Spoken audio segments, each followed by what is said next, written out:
ठीक है, लेकिन मैं तो ये सोच रहा था कि मियां नवाज शरीफ साहब चौथी बार मुल्क के वजीर आजम बनेंगे। नून लीग का भी ये नारा था कि मुल्क को नवाज दो। ये अचानक मुल्क को शहबाज दो कैसे हो गया? ये तो ऐसे ही हुआ ना, बाहर सैनमे में पोस्टर मौला झटका लगा है, अंदर फिल्म चूड़ियां चल रही है। गौरी साहब, चूड़ियां भी हिट फिल्म थी। हाँ जी। मैं यहाँ ये बात आपको बताना चाहता हूँ कि मैंने जाती तौर पे मैंने मियां नवाज शरीफ साहब को दरखास्त दी, भाईजान आप ही वजीर आजम बने। अगर आप कहें तो मैं आपको वो लिखी हुई दरखास्त दिखा सकता हूँ जिसमें मैंने लिखा है कि बखिदमत जनाब मियां मोहम्मद नवाज शरीफ साहब, गुजारिश है कि बंदा आपको बतौर वजीर आजम देखना चाहता है और आपके जेरे साया मुल्क और कौम की खिदमत करना चाहता है। अगर आप बंदा की दरखास्त मान लें तो ऐन नवाजिश होगी। अल्लाह रिज मियां मोहम्मद शहबाज शरीफ, आदमी आला पंजाब। जब मैंने दरखास्त उनके आगे रखी तो उन्होंने दरखास्त पढ़ के मुल्क की माशी बदहाली को मद्देनजर रखते हुए नया कागज नहीं मांगा। फरीद साहब, नया कागज भी नहीं मांगा, जाया नहीं किया कागज। मेरी ही लिखी हुई दरखास्त को पलटकर जेब से पेन निकाल के उसी के ऊपर लिखना शुरू कर दिया कि बखिदमत जनाब मियां मोहम्मद शहबाज शरीफ साहब आपको खादम आजम के ओहदे पर देखना चाहता है। अगर आप मेरी तजवीज मान लें तो ऐन नवाजिश होगी। अल्लाह रज मियां मोहम्मद नवाज शरीफ। तो बात यह है कि मैं अब मियां साहब के आगे हरगिज बोल नहीं सकता, इनकार नहीं कर सकता। मैंने हमेशा मियां साहब को अपना मुर्शद माना है, अपना बड़ा भाई माना है, अपना लीडर माना है। इसलिए मैं उनके आगे सरे तस्लीम खम हो गया और मैंने कहा कि मियां साहब, मैंने तो अभी आपके सामने जमीन पे बैठ के एड़ियां रगड़ रगड़ के भी कहना था कि मैनू नहीं पता तुसी वजीर आजम बनो।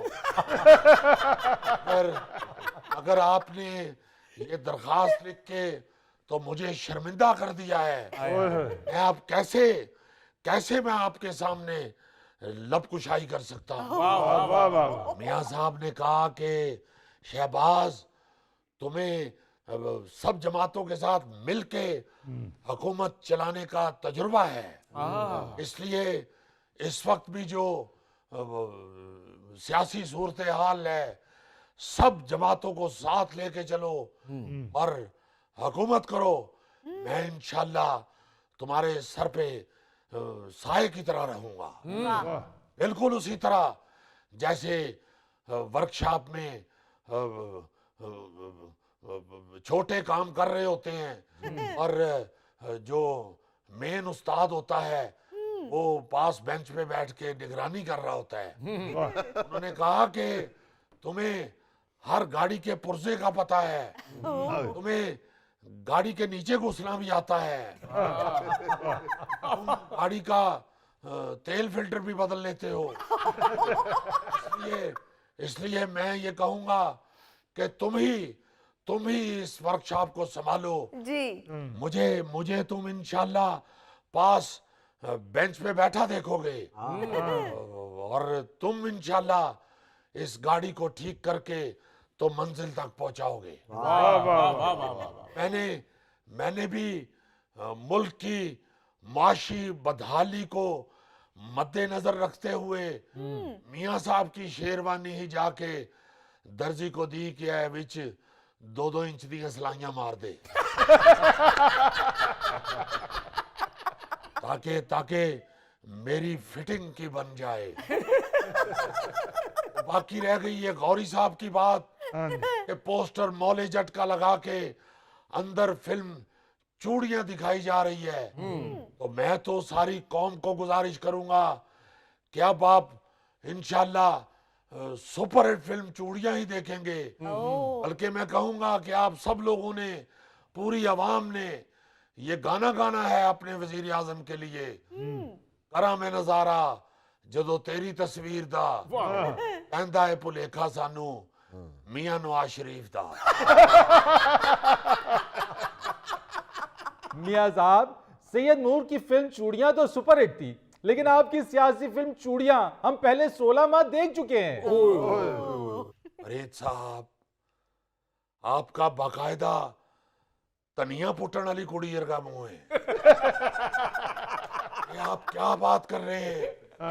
आप ये देखें कि मुल्क जिस तरह डिफॉल्ट कर रहा था, जिस तरह खौफ व हरास फैला हुआ था, जी अल्लाह के फजल से उस वक्त भी आपके इस खादम ने मुल्क को, पाकिस्तान को डिफॉल्ट होने से बचाया था। अब गोवा में इसकी कारकर्दगी बेहतर से बेहतर बनाने का वक्त नहीं मिला। इंशाल्लाह हम अब ये करके दिखाएंगे। हम आवाम को महंगाई के झंझट से आजाद करवाएंगे। इंशाल्लाह हम गरीब के घर में रोटी पहुंचाएंगे, और इंशाल्लाह हम घर घर में तालीम पहुंचाएंगे। लोगों को इंशाल्लाह नौकरियां देंगे। हम इंशाल्लाह पूरे मुल्क को खुशहाली देंगे। और फरीद साहब, आप मुझे प्रोग्राम के बाद मिलें, आपको मैं उलामा दूंगा। मियां साहब, मुझे कुछ भी नहीं चाहिए, आपका बहुत शुक्रिया। मगर एक बात माफ कीजिएगा, मैं जरूर कहूंगा कि जो बातें आपने अभी कही हैं कि आवाम को आप रोजगार देंगे, महंगाई कम करेंगे, बिजली की कीमतों को कम करेंगे, या मुफ्त बिजली के यूनिट देंगे, ये सब कुछ नहीं होने वाला। आपकी हुकूमत बनेगी इत्तेहादियों के बलबूते पे, उनकी बेसाखियों पे। आपकी हुकूमत तो सिर्फ इत्तेहादियों को मनाती रहेगी, आवाम के पल्ले कुछ नहीं आना। ਅਸੀਂ ਤੇ ਸੁਣ ਹੀ ਨਹੀਂ ਸਕਦੇ। फरीद साहब, ਤੁਹਾਡੇ ਵਰਗਾ ਮੁੰਡਾ ਪਿੰਡ ਦੇ ਗੁੱਲੀ ਡੰਡੇ ਦੀ ਟੀਮ ਦਾ ਕੈਪਟਨ ਹੁੰਦਾ ਏ। ਤੁਸੀਂ ਗਲਤ ਸੀਟ ਤੇ ਬੈਠੇ ਹੋ, क्योंकि ਤੁਸੀਂ ਗੱਲ ਹੀ गलत कर रहे हो। देखिए, इस मुल्क के अंदर ज्यादातर इत्तेहादी हुकूमतें बनी हैं, और अल्लाह ताला के फजलो करम से हमने अपनी इत्तेहादी जमातों को साथ मिला के हुकूमत करके दिखाई है। और इंशाल्लाह इस दफा भी हम जो वादे कर रहे हैं जी वो इंशाल्लाह अल्लाह ताला के करम से पूरे करेंगे। वाह बहरहाल मियां साहब, इत्तेहादियों के बल पर बनने वाली हुकूमत के पांव के नीचे से कालीन खींचने का खतरा हर वक्त मौजूद रहता है। हाय फरीद साहब, आप जैसा लड़का किसी की फरारी के पास खड़े होकर फोटो खिंचा के कहता है मैनू अबू ने लैके दिती है।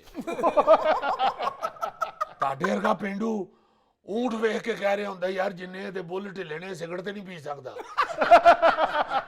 ताडेर का बंदा बर्फ वाले फट्टे को ब्रेक ला के कहता टैंकी च थोड़ी जी बर्फ पा दे, गड्डी गर्म हो गई है।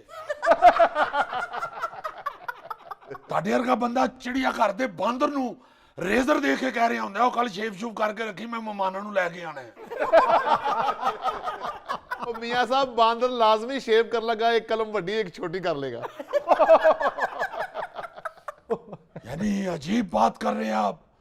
ताडेर का बंदा अंब पोला कर दिया पंचर कर लेंदा है। ओ मियां साहब, नाराज क्यों हो रहे? मैं तो इसलिए कह रहा हूं कि आप सारी जमातों को मिलाकर एक बार फिर कमजोर सी हुकूमत बनाने जा रहे हैं। आजाद उम्मीदवारों की तादाद ज्यादा है, उनको बना लेने दें हुकूमत। जी बना लेन, वो बना लेन, वो बना लेन। हुकूमत को वोट ही तो नहीं जी मैं उन्होंने हथों च खो लीए। वो बना लें, वो अपनी अक्सरियत शो करें, वो बना लें,